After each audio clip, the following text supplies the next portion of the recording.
പണ്ട് കാലം വരാത്തത് കൊണ്ട് ഒരെണ്ണം പോകുന്നില്ല. എന്ത് പ്രശ്നം? മുത്തച്ഛൻ മുതുക്കൻ്റെ മുത്തച്ഛൻ ഇരിക്കുന്നു, മുത്തച്ഛൻ അവനുള്ള മുത്തച്ഛൻ മരിച്ചില്ല. 500 വയസ്സുള്ള ഒരു അപ്പൂപ്പന്മാരും ഇപ്പോൾ കുഞ്ഞായിട്ടിരിക്കുന്നു. കുഞ്ഞിൻ്റെ കാര്യമല്ല, കൊച്ചു കളിച്ചിരിക്കുന്നെന്ന്. 500 വയസ്സുള്ള ഒരു അപ്പൂപ്പന്മാരും ഇപ്പോൾ കുഞ്ഞായിട്ടിരിക്കുന്നു. അപ്പൂപ്പൻ അവർ കൊണ്ട് കഞ്ഞിക്കും വകയില്ല, കഞ്ഞിക്ക് പോലും വകയില്ല, ജാകാതിരിക്കുക. അത് പ്രശ്നമാണ്. അത് ശാരീരിക മരണത്തെ കാണിക്കുന്നത്. എന്നാൽ നിത്യമരണത്തിൽ നിന്ന് രക്ഷപ്പെടാൻ, ജീവിച്ചിരിക്കാൻ നീ എന്ത് ചെയ്യണം? 1-2 കാര്യങ്ങൾ കമ്പിവാചകം പോലെ പറഞ്ഞങ്ങ് നിർത്തുക. അതിനെ ഉള്ളു ഇന്ന സമയം. മരിക്കാതിരിക്കാൻ എന്ത് ചെയ്യണം? വായിച്ചേ. ഉൽപ്പത്തി പുസ്തകം അതിന്റെ 42-ാം അധ്യായത്തിന്റെ പ്രാരംഭവാക്യം പെട്ടെന്ന് വായിച്ചോ. ഉൽപ്പത്തി 42-ന്റെ പ്രാരംഭവാക്യം പെട്ടെന്ന്. മിസ്രയീമിൽ ധാന്യമുണ്ടെന്ന് യാക്കോബ് പറഞ്ഞപ്പോൾ തന്റെ പുത്രന്മാരോട് നിങ്ങൾ തമ്മിൽ നോക്കി നിൽക്കുന്നത് എന്ത്? മിസ്രയീമിൽ ധാന്യമുണ്ടെന്ന് ഞാൻ കേട്ടിരിക്കുന്നു. നാം മരിക്കാതെ ജീവിച്ചിരിക്കേണ്ടതിന് അവിടെ ചെന്ന് ഒറ്റവാക്കി പറയാം, മരിക്കാതിരിക്കാൻ എന്തോ ചെയ്യണം? മിസ്രയീമിൽ ചെന്ന് ധാന്യം കൊള്ളണം. ഇത് ആത്മീകമായിട്ട് വ്യാഖ്യാനിക്കേണ്ട ഭാഗങ്ങളാണ്. ഇത് ഗോത്രപിതാവാകുന്ന യാക്കോബ് തന്റെ പുത്രന്മാരോട് പറയുന്ന പദമാ. നിങ്ങൾ തമ്മിൽ നോക്കി നിൽക്കുന്നത് എന്താ? മിസ്രയീമിൽ ധാന്യമുണ്ട്, പോയി ചെന്ന് ധാന്യം കൊള്ളുക. അതിനാ നമ്മൾ മരിക്കാതിരിക്കാൻ. എൻ്റെ പ്രിയരെ, തമ്മിൽ ആലോക്യം ഉണ്ടാക്കാനും വഴക്കുണ്ടാക്കാനും അക്രമം കാണിക്കാനുള്ള സമയമല്ലിത്. അന്യോന്യം കലകിക്കാനും കേസ് കൊടുക്കാനും ബുക്കാറുണ്ടാക്കാനുള്ള സമയമല്ലിത്.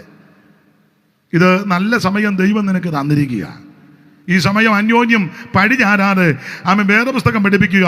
മിസ്രയീമിൽ ചെന്ന് ധാന്യം കൊള്ളണം. എന്താ കാര്യം? നീ മരിക്കാതിരിക്കും. എന്തുവാ ഈ മിസ്രയീമിൽ ധാന്യം കൊള്ളണമെന്ന് പറയാനുള്ള ആത്മീക അർത്ഥം? വെളിപ്പാട് പുസ്തകം 11:8 വായിച്ചേ. മിസ്രയീമിൽ ചെന്ന് ധാന്യം കൊള്ളണമെന്ന് പറയുന്നതിന്റെ ഒരാത്മീക വശം. വെളിപ്പാട് പുസ്തകം 11:8. അവരുടെ കർത്താവ് ക്രൂശിക്കപ്പെട്ടതും ആത്മീകമായ സോദോം എന്നും മിസ്രൈം എന്നും പേരുള്ളതുമായ മഹാനഗരത്തിന്റെ വീതിയിൽ അവരുടെ ശവം കിടക്കും. സകല വംശക്കാരും ഗോത്രക്കാരും ഭാഷക്കാരും ജാതിക്കാരും അവരുടെ ശവം 3.5 ദിവസം കാണും. വെളിപ്പാട് പുസ്തകം 11-ാം അധ്യായം 2 സാക്ഷികൾ അവിടുത്തെ പ്രധാന വിഷയം. മോശയും ഏലിയാവും ഹാനോക്കുമാന്നും ഒക്കെ തർക്കമുള്ളതാണ്. നമ്മൾ തർക്കം അവിടെ നിൽക്കട്ടെ. 2 സാക്ഷികൾ. ഈ 2 സാക്ഷികൾ ശുശ്രൂഷ തികച്ച് ഒടുവിൽ ഇവർ മരിക്കും. ഇവരുടെ ശവം സകല ആൾക്കാരും കാണും. ആ വിധമൊന്നും പറയാൻ ഇപ്പൊ തുനിയുന്നില്ല. ഇങ്ങനെ കാണും. അപ്പൊ ഇവരെ പറ്റി പറയുന്നതാ, അവരുടെ കർത്താവ് ക്രൂശിക്കപ്പെട്ടതും ആത്മീകമായി സോദോമെന്നും മിസ്രയീമെന്നും പേരുള്ളതുമായ അപ്പൊ അതിലൊരു പദമെടുത്ത്, ആത്മീകമായി മിസ്രയീമെന്ന് പേരുള്ള നഗരം. അപ്പൊ ആത്മീകമായി മിസ്രയീം എന്ന് പേരുള്ള നഗരം. എന്താ ഈ നഗരത്തിന്റെ വിശേഷത? അതിന്റെ മുകളിൽ വായിച്ചല്ലോ, അവരുടെ കർത്താവ് ക്രൂശിക്കപ്പെട്ട ഇടമാണ്. അങ്ങനെയെങ്കിൽ ഇന്ന് രാത്രി ഒറ്റവാക്കി പറയാ, മിസ്രയീമിൽ ചെന്ന് ധാന്യം കൊള്ളണമെന്ന് പറഞ്ഞതിന്റെ ആത്മീക അർത്ഥം ക്രൂശിന്റെ ചുവട്ടിൽ വന്ന് യേശുവിനെ രക്ഷിതാവായി സ്വീകരിക്കണം. ഇന്ന് രാത്രി അതിന് ദൈവം നിനക്ക് നല്ല അവസരം തരിക. യേശു ക്രിസ്തു ഒരു വിഭാഗത്തിന്റെ മതത്തിന്റെ സഭയുടെ സംഘടനയുടെ ആളല്ല, അവിടുന്ന് മുഴുലോകത്തിന്റെ ദൈവമാ. ഇന്ന് രാത്രി യേശു നിന്നെ സ്നേഹിക്കുന്നു. സ്നേഹിത, നിത്യമരണത്തിൽ തീപ്പൊയ്ക്കകത്ത് ഗന്ധകം കത്തുന്ന പൊയ്കക്കകത്ത് പെടാതിരിക്കാൻ ചെയ്യാൻ ഒറ്റ കാര്യം ഓർപ്പിക്കട്ടെ. ക്രൂശിന്റെ ചുവട്ടിൽ വന്ന് യേശുവിനെ രക്ഷിതാവായി സ്വീകരിക്കുക. ഇന്ന് രാത്രി അതിന് ദൈവം നിനക്ക് അവസരം തരിക. വിശദീകരിക്കുന്നില്ല, അങ്ങ് നിർത്തുക. ഓടിച്ചോടിച്ച് നിർത്തുക. 2, മരിക്കാതിരിക്കാൻ എന്തോ ചെയ്യണം? വായിച്ചേ. പുറപ്പാട് പുസ്തകം 30-ാം അധ്യായത്തിന്റെ 20. പെട്ടെന്ന് വായിച്ചു. പുറപ്പാട് 30:20. അവർ സമാഗമന കൂടാരത്തിൽ കടക്കുകയോ യഹോവയ്ക്ക് ദഹനയാഗം കഴിക്കേണ്ടതിന് യാഗപീഠത്തെങ്കിൽ ശുശ്രൂഷിപ്പാൻ ശുശ്രൂഷയ്ക്കൊക്കെ ചെല്ലുകയോ ചെയ്യുമ്പോൾ മരിക്കാതിരിക്കേണ്ടതിന് വെള്ളം കൊണ്ട് എന്ന് പറഞ്ഞ് നാടൻ ഭാഷ പറഞ്ഞ വെള്ളത്തിൽ ഒരു ചെറിയ പരിപാടിയുണ്ട്. എന്തിനാന്ന് ചോദിച്ചാൽ നീ മരിക്കാതിരിക്കാൻ. ഇതിനകത്തോട്ട് കിടക്കുകയോ പോകുകയോ ഒക്കെ ചെയ്യുമ്പോൾ മരിക്കാതിരിക്കാൻ, ജീവിച്ചിരിക്കാൻ വെള്ളം കൊണ്ട്. നിങ്ങൾ വേദപുസ്തകം മൊത്തം പഠിച്ച് വെള്ളം കൊണ്ട്, വെള്ളത്തിൽ കൂടി രക്ഷ പ്രാപിച്ച എത്രയെത്ര സംഭവങ്ങളാണ്. പത്രോസിന്റെ ലേഖനം പഠിക്കുമ്പോൾ നോഹയുടെ കാലത്ത് അല്പജനം 8 പേര് വെള്ളത്തിൽ കൂടി രക്ഷ പ്രാപിച്ചെന്ന. പുറത്ത് വെള്ളപ്പൊക്കം, അകത്ത് രക്ഷ. ഗോപേർ മരം കൊണ്ട് പെട്ടകം, സർജരസ ചാന്തുകൊണ്ട് കീലുവൊക്കെ തേച്ചെന്ന ഒറ്റവാതില് 3 തട്ട്, ഒരു കോഷ്ടം. ചുരുക്കി പറഞ്ഞാൽ മനുഷ്യജാതിയിൽ 8 പേരെ ഇതിനകത്ത് കയറിയുള്ളൂ. ഞാൻ എല്ലായിടത്തും പറയും 8 പേരകത്ത് കയറി. നോഹയുടെ ഭാര്യയും 3 ആമ്പിള്ളേരും അവരുടെ പുത്രിമാരും ഭാര്യമാരും, അങ്ങനെ 8 പേര്. പത്രോസ് എടുത്ത് പറഞ്ഞു, ആ പെട്ടകത്തിൽ അല്പജനം 8 പേർ വെള്ളത്തിൽ കൂടി രക്ഷ പ്രാപിച്ചു. ഇത് സ്നാനത്തിന് മുൻകുറിയാണ്. അപ്പോൾ വെള്ളത്തിൽ കൂടെ ഒരു പരിപാടിയുണ്ട് എന്ന് പറഞ്ഞാൽ, നീ മരിക്കാതെ ജീവിച്ചിരിക്കാൻ തങ്കമ്മേ സ്നാനപ്പെടണം. ഞാൻ പെട്ടതാ എന്ന്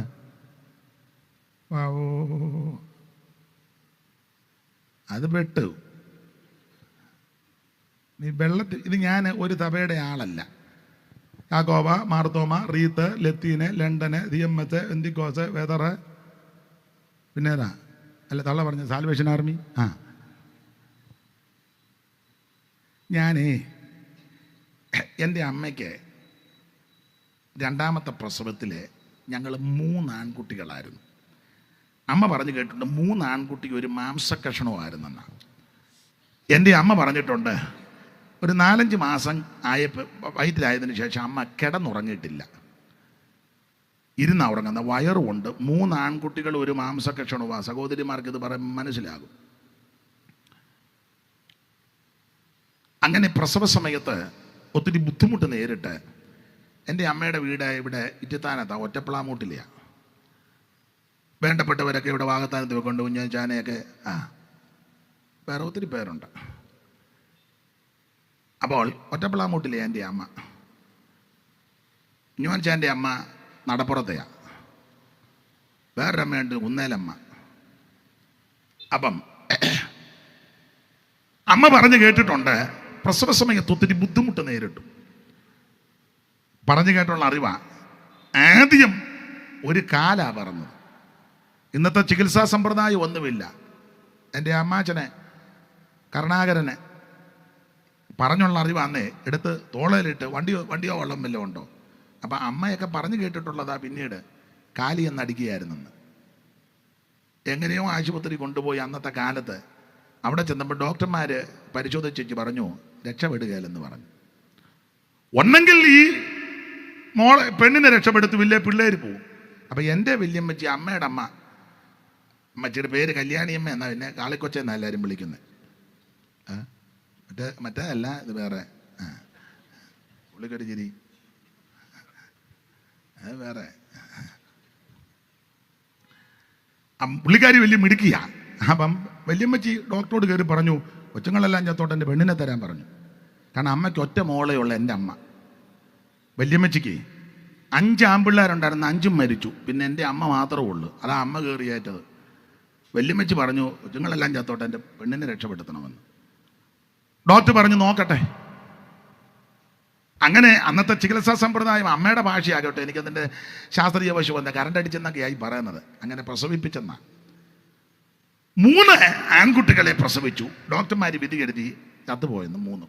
ഒരു മാംസക്കഷണവും. അമ്മയെ ശ്രദ്ധിച്ചെല്ലാവരും. ഇതെല്ലാം മണിക്കൂറുകളുടെ വ്യത്യാസത്തില്ല.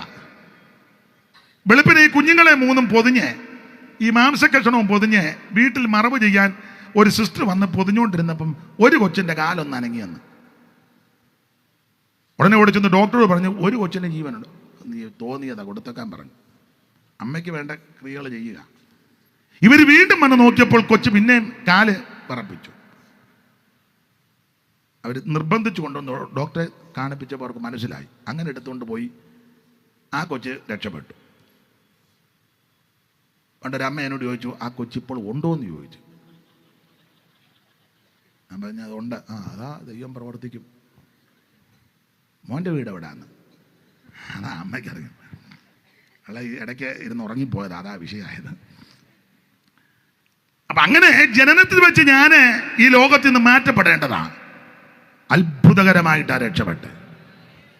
മരണത്തിൻ തരുണങ്ങൾ പലതു വന്നതും മരണദൂതനരിയുവാൻ എന്നരികിൽ നിന്നതും, മരണത്തിൻ തരുണങ്ങൾ പലതു വന്നതും മരണദൂതനറിയുവാൻ അരികിൽ നിന്നതും ഇരുളിലായി ഞാൻ ദുരിതമോടെ ഇരുളിലായി ഞാൻ ദുരിതമോടെ കരയുന്നത് കണ്ടു വീണ്ടും അരുമനാഥനെ അൻപിതോ യേശുനായക അൻപിതോ ഏഴക്കായി നിൻ ജീവനേ ആമേ അൻപിതോ യേശുനായക അൻപിതോ ഏഴക്കായി നിൻ ജീവനേ. അപ്പൊ ശ്രദ്ധിച്ചേ, ഒന്ന് രണ്ട് സാക്ഷി പറഞ്ഞേച്ചങ്ങ് നിർത്താം. ഉള്ളവർക്കത് ഞാൻ ജനിച്ചപ്പോൾ ഇങ്ങനെ നടക്കുകയായിരുന്നെന്നാണ്. അപ്പൊ അങ്ങനെ അത്ഭുതകരമായിട്ട് രക്ഷപ്പെട്ടു. ഞങ്ങൾ അന്നത്തെ ഹൈന്ദവ വിശ്വാസമായതുകൊണ്ട് അന്നത്തെ വിശ്വാസം അനുസരിച്ചാണ് എന്നെ വളർത്തിയത്. 6 മാസമാകുമ്പോൾ ചോറ് കൂട്ടുന്ന ഒരു ചടങ്ങുണ്ട്. എന്നെ ചോറ് കൂട്ടിച്ചത് അവിടെ തിരുവമ്മണ്ടൂർ ക്ഷേത്രത്തിലാണ്, ശ്രീകൃഷ്ണ ക്ഷേത്രം. എൻ്റെ വല്യമ്മച്ചിയും വല്യപ്പച്ചനുമൊക്കെ കൂടി അവിടെ കൊണ്ടുപോയി. കാരണം വല്യമ്മച്ചിക്ക് 5 ആൺപിള്ളേരുണ്ട്, മരിച്ചില്ലേ. പിന്നെ ഞാൻ മാത്രമല്ലേ ആന്തരി. വല്യമ്മയോട് ബന്ധപ്പെട്ട് അവിടെ കൊണ്ട് കൂട്ടി. മാത്രമല്ല എല്ലാ ക്ഷേത്രങ്ങളിലും ആവോളം പോകുമായിരുന്നു. അതാ ഞാൻ പറഞ്ഞ ഹരിപ്പാട്ടും മണ്ണാറശാലയൊക്കെ മിക്കപ്പോഴും പോകും. അങ്ങനെ വളരെ ഭക്തിയിലാണ് ഞാൻ വളർന്നത്. ഓർമ്മയായ സമയം മുതൽ എല്ലാ ദിവസവും രാവിലെ വീട്ടും ക്ഷേത്ര ദർശനം നടത്തും. ഒറ്റ ദിവസം മുടങ്ങിയിട്ടില്ല. സുഖമില്ലാതിരുന്ന ചില ദിവസങ്ങൾ ഒഴിച്ച് ഓർമ്മയായ സമയം മുതൽ രക്ഷിക്കപ്പെട്ട അന്ന് വരെ ഒറ്റ ദിവസം മുടക്കിയിട്ടില്ല. തന്നെയല്ല, ഞാൻ വീട്ടിൽ എന്ന് നാമവും ജപിക്കും. എല്ലാം ഒരു തുളസിത്തറയുണ്ട്, വിളക്ക് കൊടുത്ത് വെച്ച് ഞാൻ നാമം ജപിക്കും. ഞാൻ നാമം ജപിക്കും. എൻ്റെ ഇളയ പെങ്ങൾ വന്നിട്ടുണ്ട്, ഷീന, അന്നവൾ കുഞ്ഞ, ഞങ്ങളെല്ലാവരും നാമം ജപിക്കും. ഒക്കെ ഒടുവിൽ കാണിക്കാം എന്ന് നോക്കിയാൽ ഒന്നും കാണുകയില്ല. പൊതുപ്രദർശനമൊക്കെ യോഗം കഴിഞ്ഞ് ആശീർവാദം കഴിഞ്ഞ് ഇങ്ങനെ നോക്കിയാലൊന്നും കാണുകയില്ല. കാണാനുള്ളതില്ല, കളിച്ചിട്ട് നീളക്കുറവാണ്. അപ്പൊ ചുരുക്കി പറഞ്ഞാൽ അങ്ങനെ എല്ലാ ദിവസവും രാവിലെ വൈകിട്ടും ക്ഷേത്ര ദർശനം. ഞങ്ങളുടെ അവിടുത്തെ ക്ഷേത്രത്തിലെ എല്ലാ ദിവസവും പോകും. നിർമ്മാല്യ ദർശനത്തിനും രാവിലത്തെ പൂജയ്ക്കും. എല്ലാ ഞായറാഴ്ചയും ചിലപ്പം മങ്കപ്പി ക്ഷേത്രത്തിലും പോകും. 6-നക്കര ഒരു ക്ഷേത്രമുണ്ട്, പള്ളിയിറക്കാവ്, അവിടെ എല്ലാ ഞായറാഴ്ചയും. പിന്നെ സ്കൂളിൽ പോകുന്ന ദിവസം എല്ലാ ദിവസവും കയറും. വളരെ ഭക്തിയോടാണ് ഞാൻ ജീവിച്ചത്. ഞങ്ങളുടെ അടുത്ത് മരണമോ മറ്റ് ചടങ്ങുണ്ടായാൽ നാമം ജപിക്കാനൊക്കെ എല്ലാ വീടുകളിലും ഞാൻ പോകും. അതൊക്കെ ഏറെക്കുറെ കാണാതെ അറിയാം. ഞങ്ങളുടെ അമ്മയുടെ അപ്പം മരിച്ച സമയത്ത് ഒരിക്കൽ ഞാൻ ചെന്നപ്പോൾ അവർ നാമം ജപിച്ച് തെറ്റി. പിന്നെ ഞാൻ തിരുത്തി കൊടുത്തത് അങ്ങനല്ല ഇങ്ങനെയാന്ന് പറഞ്ഞു. അന്നേരം വേറെ പറഞ്ഞു, എനിക്ക് ഇതെല്ലാം അറിയാവും. ഞങ്ങളുടെ അമ്മായി പറഞ്ഞെല്ലാം കഴിഞ്ഞ വെച്ചാൽ പുള്ളി അങ്ങോട്ട് പോയെന്ന് പറഞ്ഞു. അപ്പൊ ചുരുക്കി പറഞ്ഞാൽ എന്നാലാവും വിധം വളരെ ഭക്തിയോടാണ് ജീവിച്ചത്. മാത്രമല്ല, ഞാൻ രക്ഷിക്കപ്പെടാൻ കാരണം സുഖമില്ലാതെ വളരെ പ്രയാസപ്പെട്ടു. ഞാൻ പലയിടത്തും പറയാത്തൊരു സാക്ഷ്യവും കൂടെ അങ്ങ് പറയാം. ഇതെല്ലാം പറഞ്ഞാൽ എന്തിനാ? ഈ കുഞ്ഞുവാനച്ചായൻ്റെ പെങ്ങള് സാറാമ്മ, അവർക്ക് 3500 നിലമുണ്ട്, കൃഷി. അപ്പോൾ ഒരിക്കൽ ഞാനും അമ്മയെല്ലാം കൂടെ കൊയ്യാൻ പോയി. ഞാനും പോയി. എനിക്ക് കൊയ്യാനൊക്കെ അറിയാം. കൊയ്യാൻ മാത്രമാണോ ഉള്ള. അപ്പം അങ്ങനെ പോയ സമയത്ത് ചരിത്രമൊന്നും വിശദീകരിക്കുന്നില്ല, ഒരു പ്രത്യേക പ്രയാസം ഉണ്ടായി. കൊയ്തുകൊണ്ടിരിക്കുന്ന ഞാൻ വളരെ ഇടഞ്ഞ് നാടൻ ഭാഷയിൽ പറഞ്ഞാണ് അരുവായൊക്കെ എടുത്ത് വീശി. അവിടെ നിന്നവരെല്ലാം പേടിച്ച് പിന്നെ എൻ്റെ എങ്ങനെയോ എൻ്റെ കമ്പിനടിച്ചെങ്ങാണ്ട് താഴെ ഇട്ട് കയ്യും കാലും കൂട്ടിക്കെട്ടി. അരുവാൾ കയ്യിലിരിക്കുകയല്ലോ, എന്നാൽ അരിയുകയും ചെയ്യും. കൂട്ടിക്കെട്ടി വലിയ കെട്ടുവെള്ളത്തിനകത്ത് എന്നെ എടുത്തിട്ട് ഇവരെല്ലാം പേടിച്ചു പോയി. അങ്ങനെ വീട്ടിൽ കൊണ്ടുവന്നു. രക്ഷയില്ല. ആലപ്പുഴ മെഡിക്കൽ കോളേജിലെ ട്രീറ്റ്മെൻറ്റ്, രക്ഷയില്ല. അന്നത്തെ സാഹചര്യം അനുസരിച്ച് പല ചികിത്സയ്ക്ക് വിധേയപ്പെടുത്തി, രക്ഷപ്പെട്ടില്ല. പ്രശ്നമാണ്. അന്നത്തെ വിശ്വാസമനുസരിച്ചും പല കാര്യം ചെയ്തു, ഒരു വിടുതലും നടന്നില്ല. എന്തിനേറെ വിസ്തരിക്കുന്നില്ല. അങ്ങനെ ഇരിക്കുമ്പോഴാണ് എല്ലാ ദിവസവും ക്ഷേത്രത്തിൽ പോകുമല്ലോ. സന്ധ്യയ്ക്ക് ക്ഷേത്ര ദർശനം കഴിഞ്ഞ് വീട്ടിലേക്ക് വരുമ്പോൾ എൻ്റെ കയ്യിൽ പ്രസാദമുണ്ട്. ക്ഷേത്രത്തിൽ പോകുമ്പോൾ ഞാൻ ഷർട്ട് വന്ന് വിടുകയല്ല, ഇതുപോലെ ഒരു 2 മുണ്ടുണ്ട്, അത് വിടും, മുണ്ട് കൊടുക്കും. കളഭക്കുറിയുണ്ട്. ഞാൻ കളഭക്കുറിയൊക്കെ അതിൻ്റെയൊക്കെ ചില ക്രമങ്ങളുണ്ട്. തൂരുതിലകൽ ലാഢവല്ലകം വക്ഷസ്ഥലേ കൗസ്തുഭം, അങ്ങനെയൊക്കെ ചില പ്രയോഗമുണ്ട്. അങ്ങനെയൊക്കെയാണ്. അപ്പം ഇതെല്ലാം ആയിട്ട് പ്രസാദമൊക്കെ ആയിട്ട് വരിക. അങ്ങനെ വരുമ്പോൾ ഇതുപോലൊരു വീടിന്റെ മുറ്റത്തൊരു ചെറിയ യോഗം, സുഖമില്ലാതെ വളരെ പ്രയാസപ്പെട്ട സമയം, ചികിത്സകൾ ചെയ്തു ഭേദമില്ല. അന്നത്തെ വിശ്വാസമനുസരിച്ചും പല കാര്യം ചെയ്തു, വിടുതൽ കിട്ടുന്നില്ല. കയ്യിൽ പ്രസാദമുണ്ട്, കളവക്കുറിയുണ്ട്. അപ്പൊ ദൂരെ നിന്ന് യോഗം ഇങ്ങനെ ശ്രദ്ധിച്ചു. അപ്പൊ ഹൃദയത്തിലൊരു ചിന്ത, ഇവർ പ്രാർത്ഥിച്ചാൽ ചിലപ്പോൾ എനിക്ക് സൗഖ്യം കിട്ടുമായിരിക്കും. ആരോടും പറഞ്ഞില്ല. അല്പം കഴിഞ്ഞപ്പോൾ ഒരു പയ്യൻ വന്ന പയ്യനോട് പറഞ്ഞു പ്രാർത്ഥിക്കണമെന്ന് അങ്ങോട്ട് ചെന്ന് പറയാൻ. അവൻ ചെന്ന് പറഞ്ഞു. അവിടെയുള്ള ദൈവദാസന്മാർ സാധുക്കളാ, ദൈവദാസന്മാരും ദൈവമക്കളും പ്രാർത്ഥിച്ചു, മുന്നോട്ട് വിളിച്ചു. അറച്ചും മടിച്ചും ഒക്കെ. എൻ്റെ അപ്പന് കള്ളുഷാപ്പിലെ ജോലിയാണ്. ദീർഘവർഷങ്ങൾ അദ്ദേഹം യൂണിയൻ തൊഴിലാളിയായിരുന്നു. CIT ഉണ്ട്, യൂണിയൻ തൊഴിലാളിയായിരുന്നു. ഏതാണ്ട് 50-55 വർഷത്തോളം. എൻ്റെ അപ്പൻ്റെ ഒരു പെങ്ങളെ ഉണ്ട്, ശാന്തമ്മയുടെ മോളെ ഈ ഓട്ടോ സ്റ്റാൻഡിന് തൊട്ടപ്പുറയാണ് കെട്ടിച്ചത്. എല്ലാം വന്നിട്ടുണ്ടോ എന്നറിയത്തില്ല. മനു അളോ വരുമെന്ന് വന്നു. ഈ ഓട്ടോ സ്റ്റാൻഡിന് തൊട്ടപ്പുറ കുളമാട്ടയാണ്. എൻ്റെ അപ്പൻ്റെ മൂത്ത ഒരു പെങ്ങളുണ്ട്, ശാന്തമ്മയ്ക്ക് 2 പിള്ളേരാണ്. അതിൽ മോളായുള്ളു തൊട്ടപ്പുറ. അപ്പൊ ചുരുക്കി പറഞ്ഞാൽ അങ്ങനെയുള്ള ഒരു പശ്ചാത്തലത്തിലാണ് ഈ ദൈവദാസന്മാരും ദൈവമക്കളും എനിക്ക് വേണ്ടി പ്രാർത്ഥിച്ചു, ശിരസിൽ കൈവച്ച് പ്രാർത്ഥിച്ചു. അന്ന് രാത്രി യേശു എന്നെ സൗഖ്യമാക്കി. അല്ലാതെ ഇതാരും മതം മാറ്റാനോ സഭ മാറ്റാനോ സംഘടന മാറ്റാനോ ഇന്നത് തരാന്ന് പറഞ്ഞൊന്നും വിളിച്ചതല്ല. യേശു എന്നെ സൗഖ്യമാക്കി. ഇന്ന് രാത്രി അനുഭവത്തിന്റെ വെളിച്ചത്ത് പറയാ, എന്നെ സൗഖ്യമാക്കി യേശു ഇന്ന് രാത്രി ഇവിടെ വന്നിട്ടുണ്ട്. പുറമെയുള്ള കണ്ണുകൊണ്ട് കാണാനൊക്കത്തെങ്കിലും ആത്മക്കണ്ണ് തെളിഞ്ഞവർക്കറിയാം ഇന്ന് രാത്രി നസറയം വന്നിട്ടുണ്ട്. നീ ഏത് രോഗത്താൽ ഭാരപ്പെടുന്ന വ്യക്തിയിൽ, മാറാരോഗമോ തീരാവ്യാധിയോ ക്യാൻസറോ ബ്രെയിൻ ട്യൂമറോ ഹാർട്ട് അറ്റാക്കോ അല്ലെങ്കിൽ കിഡ്നി പ്രോബ്ലമോ എന്തുമാകട്ടെ, സകല രോഗത്തിനും പരിഹാരം തരുവാൻ സൗഖ്യം തരുവാൻ കഴിവുള്ള യേശു ക്രിസ്തു ഇന്ന് രാത്രി കൂടെ വന്നിട്ടുണ്ട്. ഒന്ന് ഏൽപ്പിച്ചു കൊടുക്ക്. യേശു നിന്നെ രക്ഷിക്കും. മറ്റൊരു തലയിൽ രക്ഷയില്ല. ഞാനിങ്ങനെ നിന്നാ വെളുക്കുവോളം നിൽക്കും. നിങ്ങൾ ചിലർ ഇരിക്കുകയും ചെയ്യും, പിന്നെ പോകുമ്പോൾ പറയും എവിടെ തൊഴിലാതാന്ന് പറയും. അതുകൊണ്ട് ഞാനങ്ങ് ഇരിക്കുകയല്ല, ഞാനങ്ങ് അടങ്ങുക. വെള്ളത്തിൽ കൂടെ രക്ഷ പ്രാപിച്ചു. അത് സ്നാനം. എന്റെ പൊന്നച്ച, സ്നാനം എന്നുള്ളത് പെന്തക്കോസുകാരുണ്ടാക്കിയതല്ല. ചില ആൾക്കാർ ധരിച്ചു വെക്കുന്ന ബെന്തിക്കോസ്, അത് പെന്തക്കോസ് എന്ന് പോലും പറയും. ബെന്തിക്കോസ് ആരാണ്? ബെന്തിക്കോസ് ആദ്യം പറയാൻ പഠിക്കുക. എന്നാളെ പെന്തക്കുസ്ത, പിന്നെ പിസ്താന്ന് കേട്ടിട്ടുണ്ട്. അത് കുസ്തായത് ആദ്യം നാക്ക് പഠിക്കണം, പിന്നെ ഇത് ഉച്ചരിച്ച് പഠിക്കണം. അതവിടെ നിൽക്കട്ടെ. വീഡിയോ എടുക്കുന്ന പുള്ളിക്ക് ഒരു ഊറിയ ചിരി അല്ലെ, കുസ്തായാന്നോ? അപ്പൊ ശ്രദ്ധിച്ചേ, ഇത് പെന്തക്കോസുകാർ കണ്ടുപിടിച്ചതല്ല സ്നാനം. സർവജ്ഞനായ ദൈവം വേറെ പുസ്തകത്തിൽ എഴുതി വച്ചിരിക്കുന്നതാ. തന്റെ ദാസന്മാരെ കൊണ്ട് സ്നാനമോ ജഡത്തിന്റെ അഴുക്ക് കളയാനല്ല, ദൈവത്തോട് നല്ല മനസ്സാക്ഷിക്കാം, യേശുക്രിസ്തുവിനോട് ചേരുവാൻ, യേശുക്രിസ്തുവിനെ ധരിപ്പാൻ, അവിടുത്തെ മരണ അടക്ക പുനരുത്ഥാനത്തോട് ഏകീഭവിക്കുന്നതാ സ്നാനം. അതുകൊണ്ട് അധികം വിവരിക്കുന്നില്ല. നിനക്ക് മരിക്കാതെ നിത്യമരണത്തിൽ തീപ്പൊയ്ക പോകാതിരിക്കണമെങ്കിൽ, ഒന്ന്, നീ ക്രൂശിന്റെ ചുവട്ടിൽ വന്ന് യേശുവിനെ രക്ഷിതാവായി സ്വീകരിക്കണം. 2, നീ വെള്ളത്തിൽ മുങ്ങി, ജോർജൂട്ടി തെറ്റരുത്, പിതാവിന്റെയും പുത്രന്റെയും പരിശുദ്ധാത്മാവിന്റെ നാമത്തിൽ, അല്ലാതെ അങ്കച്ചന്റെയും പാപ്പന്റെയും ഒന്നും നാമത്തിലല്ല. നിർത്തണമെന്നാണോ നോട്ടത്തിന്റെ ഉദ്ദേശം? അതോ നീ സ്നാനപ്പെടണം. ഇത് കുക്ക് സാഹിബ് കൊണ്ടുവന്നതല്ല. ഞാഗൽ സാഹിബും നോയൽ സാഹിബും സൈമൺ സാറിൻ്റെ അല്ല സ്നാനം. ഇത് ദൈവത്തിൻ്റെ കൽപ്പനയാണ്. ഇത് അമേരിക്കക്കാരുടെ ഇറക്കുമതിയല്ല, ഇത് ദൈവവചനത്തിൻ്റെ കൽപ്പനയാണ്. നീ കൊണ്ടു നടക്കുന്ന പുസ്തകത്തിൽ എഴുതി വെച്ചിട്ടുണ്ട്. ആചാര്യ ഉപദേശിച്ചാണ് പറഞ്ഞത്, ജുബായിൽ വെച്ച് പറഞ്ഞത് തെറ്റാന്ന് ഞാൻ എഴുതിയില്ലെന്ന് പറഞ്ഞു. ഇത് ഞങ്ങളാരും എഴുതിയതല്ല, ദൈവത്തിൻ്റെ കൽപ്പനയാണ്. മരിക്കാതിരിക്കാൻ 2, വെള്ളം കൊണ്ടിരിക്കുക ഒരു ക്രമീകരണം. 3, അതോടെ പറഞ്ഞു നിർത്താൻ അതിനെ നേരെ ഉള്ളു. മരിക്കാതിരിക്കാൻ എന്തോ ചെയ്യണം?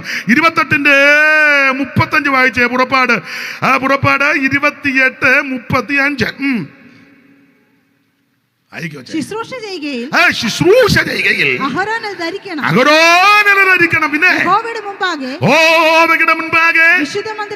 വിശുദ്ധ മന്ദിരത്തിൽ കിടക്കുമ്പോഴും പുറത്തു വരുമ്പോഴും അവൻ മരിക്കാതിരിക്കേണ്ടതിന് അതിന്റെ ശബ്ദം കേൾക്കണം. ഇങ്ങനെ ശബ്ദം കേൾപ്പിക്കണം. ശബ്ദം എന്തിന്റെ ശബ്ദം? ഇതിന്റെ ശബ്ദം എന്തിന്റെ? അത് പറയാം. അഹ്റോന്റെ വസ്ത്രം പലതാ. അതിലൊരു വസ്ത്രമാണ് നീളക്കുപ്പായം, പിന്നെ നിലയങ്കി, ഏഫോദ്, മേർപ്പതക്കം, ഉള്ളങ്കി, തലമുടി, ഇതെല്ലാം ഉണ്ട്. അപ്പോൾ ഇതിനെ ചുറ്റോട് ചുറ്റും മോളെ അതിന്റെ 30 മുതലൊന്ന് വായിച്ച കണ്ണിക്ക് തുടങ്ങുന്ന മുതൽ വായിര്. അത് തന്നെ ഏഫോദാ.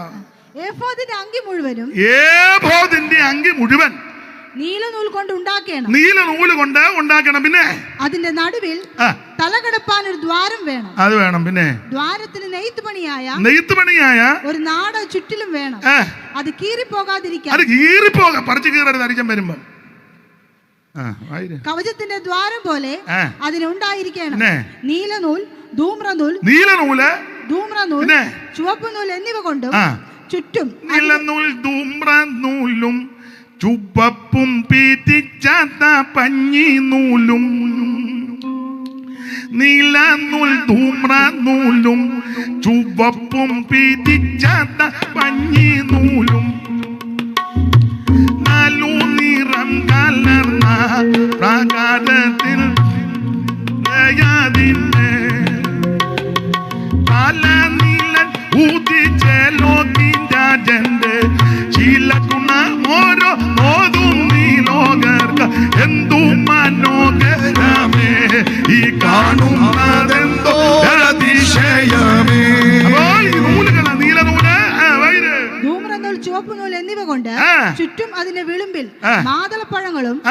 നീലനൂല് ഒന്നുകൂടെ വായിച്ചപ്പോൾ നീലനൂല്, ധൂമ്രനൂല്, ചുവപ്പുനൂൽ എന്നിവ അപ്പൊ 3 തരത്തിലുള്ള നൂല്, നീലനൂലും ധൂമ്രനൂലും ചുമപ്പ് നൂലും എന്നിവ കൊണ്ട് ചുറ്റും അതിന്റെ വിളിമ്പിൽ മാതളപ്പഴം. ഇതിന്റെ വിളിമ്പില് മാതളപ്പഴം, അവയുടെ ഇടയിൽ ചുറ്റിലും പൊന്നുകൊണ്ട് പൊന്മണി മണികളും ഉണ്ടാക്കണം. മതി.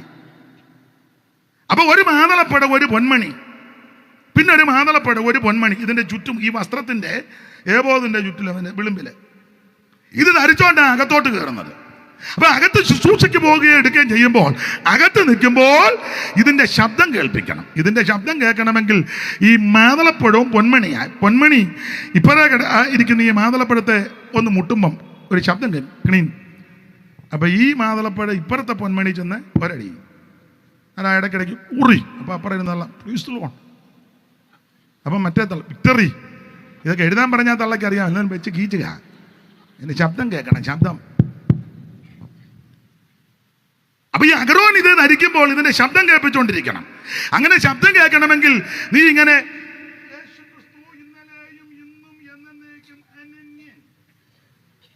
ബേബി ശബ്ദം കേൾക്കുകയല്ല. ഈ വാക്യത്തിന് 8 പോയിന്റ് ഉണ്ട്. ആ പോയിന്റിന് 14 ഒന്നും ശബ്ദം കേൾക്കുകയല്ല. ശബ്ദം കേൾക്കണമെങ്കിൽ ശരീരം കൊണ്ടൊക്കെ ദൈവത്തെ മഹത്വപ്പെടുത്തണം.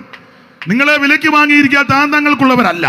ആകയാൽ നിങ്ങളുടെ ശരീരം കൊണ്ടും ദൈവത്തെ മഹത്വം. നീ ദൈവത്തെ സ്തുതിക്കാൻ കൈയടിക്ക്. ആത്മാവി ബലപ്പെടുമ്പോൾ ശബ്ദം കേൾക്കും. പൊന്മണി മാതളപ്പഴം തമ്മിൽ അങ്ങോട്ടും ഇങ്ങോട്ടും കൂട്ടിമുട്ടുമ്പോൾ കിണിങ് കിണിങ് കിണിങ് കിണിങ് എന്നുള്ള ശബ്ദം. അങ്ങനെ ഈ ശബ്ദം കേട്ടാൽ നീ ജാഗത്തില്ല. ശബ്ദമില്ലെങ്കിൽ നീ അന്നേരം തീരും. ശബ്ദം നിന്നു പോയെന്നൊക്കെ ചെല്ലു പറയുന്നു. ഇപ്പൊ തർക്കിക്കാനുള്ള നേരമില്ല എൻ്റെ പൊന്നച്ച. ഇത് നിന്നിട്ടൊന്നുമില്ല, ഇപ്പോഴും അനുഭവിച്ചുകൊണ്ടിരിക്കുക. തർക്കിക്കാനും ബാധിക്കാനുമില്ല. ഇതിൻ്റെ അനുഭവത്തിൻ്റെ വെളിച്ചത്തിൽ എന്തെല്ലാം വിടുതൽ അനുഭവിച്ചവരായി വിടിരിക്കുന്നവര്. അപ്പൊ ഈ ശബ്ദം കേൾപ്പിക്കണം. എന്തോ ശബ്ദമാ ദൈവാലയത്തിലെ വായിച്ച കൊരിന്ത്യർക്കെഴുതിയ 1 ലേഖനം 14:26 ശബ്ദം വായിരേ. എന്തൊക്കെയാ ഇതിനകത്ത് വായിരേ? ഈ ശബ്ദം വായിച്ചോ വെച്ചേ പോകണം. ആകയാൽ എന്ത് സഹോദരന്മാരെ, നിങ്ങൾ കൂടി വരുമ്പോൾ ഓരോരുത്തരും സങ്കീർത്തനം, അതിന്റെ ശബ്ദമുണ്ട്. പിന്നെ ഉപദേശത്തിന്റെ ശബ്ദം അതുണ്ട്. പിന്നെ വെളിപ്പാടുണ്ട്. വെളിവുകേടല്ല, വെളിപ്പാടുണ്ട്. പിന്നെ അന്യഭാഷയുണ്ട്. അതിന്റെ ശബ്ദം കേൾക്കണം. ഇതിന്റെ ശബ്ദം കേട്ടോണ്ടിരിക്കണം. അന്യഭാഷ ഉണ്ട്, നിന്നിട്ടില്ല, നിക്കത്തുമില്ല. നിൽക്കുന്നവര് ചിലപ്പോൾ കാണും, പക്ഷേ ഇത് മനുഷ്യന്റെ ആരും തന്നതല്ല, ദൈവത്തിന്റെ ദാനമാണ്. ആത്മനിറവിൽ ആരാധിക്കുന്ന ദൈവമക്കളെ ഓർത്ത് ദൈവത്തെ സ്തുതിക്കുക. ഒരു കാര്യം ഉറപ്പോടും ധൈര്യത്തോടെ പറയുക. ആഭിചാരവും മന്ത്രവാദവും ക്ഷുദ്രവും മറ്റ് പേടിപ്പെടുത്തുന്ന വിഷയമുള്ള ഭവനങ്ങളോ ദേശങ്ങളോ ഉണ്ടെങ്കിൽ അഭിഷേകം പ്രാപിച്ച ദൈവമക്കളോട് പറ, അങ്ങോട്ട് ചെന്നിരുന്ന്. ഞങ്ങളെ കാണാനൊന്നും വലിയ ജാതകമൊന്നുമില്ല, എന്തിനാ ചെല്ലു പറയത്തില്ല നിങ്ങളുടെ ഉപദേശിമാരെ കാണാൻ. കാണാനൊക്കെ ഇങ്ങനെ ഇരുന്നാൽ മതി. പക്ഷേ ഭൂതം പിടിച്ചെടുത്തൊക്കെ ഞങ്ങളെ അങ്ങോട്ട് കയറ്റി വിട്ടേ, അടിച്ച് പ്രാർത്ഥിച്ച് അടിച്ച് വെച്ചറിയുള്ളൂ. കില്ലാരി പോലിക്കുന്ന നല്ല ഗ്ലോറി പറയുമ്പോൾ ഭൂതം അന്നാലും വീഴുക, ചക്കല് പോലിരിക്കുക. മനസ്സിലാകുന്നുണ്ടാവല്ലോ? അഭിഷേകം ആഭിചാരമുള്ള വീടുകൾ ആമ ഇങ്ങോട്ട് താ ചെല്ലു പറയത്തില്ല, ആ വീട്ടിൽ താമസിക്കാനൊക്കെ വീട് താടാ. ഞങ്ങൾ നമ്പേറുമായിട്ട് അങ്ങോട്ട് വന്ന് മുഴങ്കാലമേൽ ഇരുന്ന് പാട്ടുപാടി ആത്മാവിൽ അങ്ങോട്ട് പറഞ്ഞ അന്യഭാഷ 4 വേദക്കാരന്റെ കെട്ടുപൊട്ടുവന്ന അനുഭവിക്കുന്ന ദൈവമക്കളാണ് ഇതിനകത്തിരിക്കുന്നത്. മന്ത്രവാദത്തിന്റെ ഈറ്റില്ലത്തിനകത്തോട്ട് ഞങ്ങളെ ഒന്ന് കയറ്റിവിട്ടേ. ഞങ്ങളെന്ന് പറഞ്ഞാൽ ഇരിക്കുന്ന എല്ലാത്തിനെയും അല്ല, അഭിഷേകം പ്രാപിച്ചതിനെ അല്ല, വാർതാനെയല്ല കയറ്റിവിട്ട ചപ്പി നിന്റെ ഊപ്പാട് വരുത്തും. കേവാട പിള്ളേരുടെ ദേഹത്തി ആടി വീണ് കൊച്ചുങ്ങൾ തുണിയില്ലാതെ അവസാനം അങ്ങനല്ലേ എഴുതിയേക്കുന്നേ. ഞാനങ്ങ് നാടൻ ഭാഷ പറയാതെ തുണിയില്ലെന്ന് വസ്ത്രം. ദൈവത്തിന് മഹത്വം. വിചാരവും മന്ത്രവാദമുള്ള വീടോ ദേശമോ ഉണ്ടെങ്കിൽ ഇങ്ങോട്ട് തേന്നേ. കാശൊന്നും മുടക്കണ്ട. ഞങ്ങള് അഭിഷേകം പ്രാപിച്ച മാന്യ സഹോദരിമാരും സഹോദരന്മാരും ഞങ്ങൾ ഉപദേശിമാരും കൊണ്ട് അങ്ങോട്ട് ചെന്ന് ചിലപ്പോൾ ഒരു പഴയ തമ്പേറാ ഞങ്ങളെടുത്ത് അങ്ങോട്ട് മുഴങ്കാലിൽ ഇരുന്ന് തമ്പേറൊക്കെ ഒന്ന് അടിച്ച് 2 കിലോ പാട്ട് വെക്കി കൊണ്ട് പേടി. ഞങ്ങൾക്ക് പ്രത്യേക പാട്ടൊക്കെ ഉണ്ട്. ഇപ്പോഴത്തെ ചീ അതൊന്നും അല്ല, ഇതിനെടുത്ത് അമ്മാനെ വിളിച്ച് അല്ല, തീ കത്തുന്ന പാട്ടുണ്ട്, അതൊക്കെ ഇപ്പം പാടാൻ നേരമില്ല. അങ്ങോട്ട് പാടി ആത്മാവിലങ്ങോട്ട് നിറഞ്ഞു കഴിയുമ്പോൾ സകല കെട്ടും പൊട്ടുമെന്നാ പറഞ്ഞത്. ഒരാഭിചാരവും നിനക്ക് ഫലിക്കത്തില്ല, ഒരു ലക്ഷണവിദ്യ നിനക്ക് ഫലിക്കത്തില്ല. ആഭിചാരത്തിന്റെ മന്ത്രവാദത്തിന്റെ കെട്ടുകളെ പൊട്ടിക്കുന്ന പകർച്ചയാ ദൈവാത്മാവിന്റെ പകർച്ച. ഇന്ന് രാത്രി ദേശത്തിന്റെ കെട്ടുകൾ പൊട്ടട്ടെ. കുട്ടിയിരിക്കുന്ന ശക്തികൾ ഇന്ന് രാത്രി അടിയട്ടെ. വടക്കിനോട് തരികാന്നും തെക്കിനോട് തടുത്തു വെക്കരുതെന്ന് അരുളി ചെയ്ത ദൈവത്തിന്റെ ശക്തി ഈ ഗ്രൗണ്ട് വിട്ടു പോകുമ്പോൾ നീ വിടുതൽ പ്രാപിച്ച് കടന്നു പോകണം. ദേശവാസികൾക്ക് വിടുതലാകട്ടെ, സമീപവാസികൾക്ക് വിടുതലാകട്ടെ, കൂടപ്പെട്ടവർക്ക് വിടുതലാകട്ടെ. ഇന്ന് രാത്രി അടുത്തിരിക്കുന്ന ആരെ ശ്രദ്ധിക്കണ്ട. ആത്മാവിൽ ഒന്ന് ബലപ്പെട, ആത്മാവിൽ ഇന്ന് രാത്രി ദൈവം നിനക്ക് വേണ്ടി അത്ഭുതം ചെയ്യും. ഞാൻ എന്റെ വാക്ക് നിർത്തുക. അഭിഷേകത്തിന്റെ ശക്തികൾ ദൈവത്തെ ആരാധിക്കാം. അല്പസമയം പോയി അതൊന്നും ഗണ്യമാക്കണ്ട. ഇന്ന് രാത്രി ദേശത്തിന്റെ കെട്ടുകളറിയോ ആത്മാക്കൾ ഇന്ന് രാത്രി വിടിവിക്കപ്പെടട്ടെ. കുടുംബങ്ങൾ ഇന്ന് രാത്രി വിടിവിക്കപ്പെടട്ടെ. ദൈവസഭയ്ക്ക് വിടുതലാകട്ടെന്ന് കയ്യും കെട്ടി വായും പൂട്ടിയിരിക്കാതെ ദൈവത്തെ ഇന്ന് രാത്രി ദൈവത്തെ സ്തുതിക്ക്. ദേശത്തിന്റെ കെട്ടുകൾ ഇന്ന് രാത്രി പൊട്ടട്ടെ. ആഭിചാരം യാക്കോബിന്റെ മറ്റത്തിലെ ലക്ഷണവിദ്യ ഈ സ്നേഹങ്ങളോട് ഫലിക്കത്തില്ല. നിന്റെ ദൈവമായ യഹോവ നിനക്ക് മുമ്പായി പുറപ്പെടും. ദൈവത്തിന്റെ മഹത്വം അനുഭവിക്കുന്നവർ ദൈവത്തെ മഹത്വപ്പെടുത്ത്. കുടുംബത്തിനെതിരെ, നന്മയ്ക്കെതിരെ, തലമുറയ്ക്കെതിരെ, ഭാവിക്കെതിരെ വെല്ലുവിളിക്കുന്ന ദൂട്ട ശക്തികൾ ഇന്ന് രാത്രി അടുത്തിരിക്കുന്നവരെ ശ്രദ്ധിക്കാതെ ദൈവത്തെ മഹത്വപ്പെടുത്ത്. ദൈവത്തിന് മഹത്വം. ഇന്ന് രാത്രി ദേശത്തെ ദൈവം വിടുവിക്കട്ടെ, കുടുംബങ്ങളെ ദൈവം വിടുവിക്കട്ടെ. രോഗബന്ധനം ഇന്ന് രാത്രി ഈ ആരാധനകൾ ചില രോഗാത്മാവ് അടിഞ്ഞു മാറട്ടെ. ക്യാൻസറിന്റെ ശക്തികൾ, ശക്തികൾ, ഹാർട്ടിന്റെ പ്രോബ്ലം ഇന്ന് രാത്രി അടിയട്ടെന്ന്. ഇന്ന് രാത്രി വിടുതലോടെ തിരിച്ചു പോകണം, വിടുതലോടെ പോകണം. യേശു നിന്നെ സൗഖ്യമാക്കും, യേശു നിന്നെ രക്ഷിക്കും, യേശു നിന്നെ സൗഖ്യമാക്കും, യേശു നിന്നെ വിടുവിക്കും. ഇന്ന് രാത്രി വിടുതലിന്റെ വ്യാപാര ശക്തി. ദൈവത്തിന് മഹത്വം. നിന്റെ മേൽ ഇന്ന് രാത്രി ശിരസ് മുതൽ പാദം വരെ ദൈവശക്തി വെളിപ്പെടട്ടെ. ഈ കണ്ണഞ്ഞറ ദേശം വിടുവിക്കപ്പെടട്ടെ. പുള്ളികാട്ടുപടി രക്ഷിക്കപ്പെടട്ടെ. വെട്ടിക്കലിന് വിടുതല പ്രാപിക്കട്ടെ. ചോരിക്കമ്പാറ വിടുതല പ്രാപിക്കട്ടെ. വാഗത്താനം ദേശം വിടുവിക്കപ്പെടട്ടെ. ഈ ദേശത്ത് വിടുതലാകട്ടെ. ദേശത്തിന്റെ പോരുകൾ ഇന്ന് രാത്രി അടിയട്ടെ. ആത്മാവിൽ ആരാധിക്കുന്ന ശക്തികൾ ആരാധിക്കുന്ന ദൈവത്തിന്റെ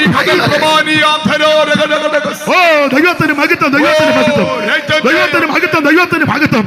വിടുതൽ ദൈവശക്തിക്കായി അറുക്കപ്പെട്ട കുഞ്ഞാടിന് മഹത്വം. ദൈവത്തിന് മഹത്വം. ശിരസ് മുതൽ പാദം വരെ ദൈവശക്തി വ്യാപരിക്കട്ടെന്ന് ആത്മാവിൽ ഇന്ന് രാത്രി ബലപ്പെടാം.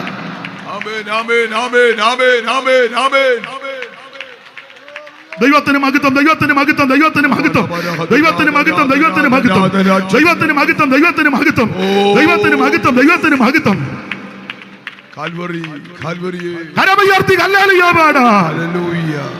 മരിക്കാതിരിക്കാൻ 1 രക്ഷിക്കപ്പെടണം, 2 സ്നാനപ്പെടണം, 3 അഭിഷേകം പ്രാപിക്കണം. വേർപാട് പാലിച്ച് വിശുദ്ധ ജീവിതം നയിച്ച് നിത്യനരകത്തിൽ തീപ്പൊയ്ക്കകത്ത് പോകാതെ നീ നിത്യതയിലെത്തണം. അതിന് ഈ ശുശ്രൂഷ ഉതകട്ടെ. ക്ഷണിച്ചവർക്ക് നന്ദി. ഇതുവരെ കേട്ടിരുന്ന എല്ലാവർക്കും നന്ദി. 1 മിനിറ്റ് എഴുന്നേറ്റ് നിൽക്കണം, ഇറങ്ങിപ്പോകരുത്. 1 മിനിറ്റ്, ഒറ്റ മിനിറ്റ്. ഒക്കുന്നെങ്കിൽ ആ കൈ 2 ഒന്ന് വീശി ഉയർത്തി ദൈവത്തെ ഒന്ന് മഹത്വപ്പെടുത്തുക. ഇന്നും എന്നേക്കും വീശി ക്രിസ്തുവിൻ കൂടെ പാർക്കും വേർപിരിയാതെ ക്രിസ്തുവിൻ കൂടെ പാർക്കും നമ്മളെല്ലാം എന്നേക്കും വേർപിരിയാതെ ക്രിസ്തുവിൻ കൂടെ പാർക്കും നമ്മളെല്ലാം. യഹോവ നിങ്ങളെ അനുഗ്രഹിച്ച് കാക്കുമാറാകട്ടെ. ആമേൻ. യഹോവ